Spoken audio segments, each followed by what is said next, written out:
सध्याच्या घडीला इंधन दरवाढीमुळे पंतप्रधान नरेंद्र मोदी यांच्यावर चहूबाजूने टीका होत असताना नरेंद्र मोदींच्या समर्थनार्थ देवेंद्र फडणवीस पुढे आले।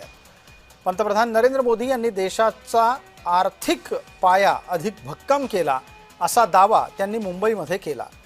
फडणवीसांनी नरेंद्र मोदींच्या कारकिर्दीच्या निमित्ताने तपपूर्ती या शीर्षकासह एका पुस्तकाचं प्रकाशन केलं। त्या प्रकाशन समारंभात काय म्हणाले मुख्यमंत्री ऐका।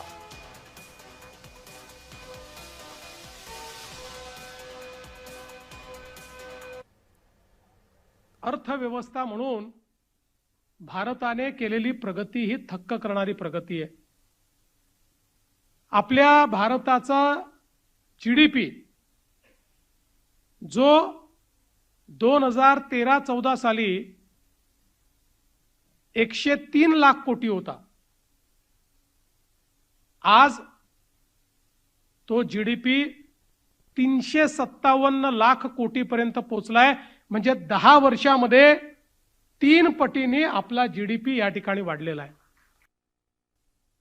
आपल्याला जर विकसित अर्थव्यवस्थेकडे जायचं असेल तर लॉजिस्टिकची कॉस्ट या देशामध्ये 16% होती, ती 8% आल्याशिवाय आपण जगातल्या देशांची स्पर्धा करू शकत नाही।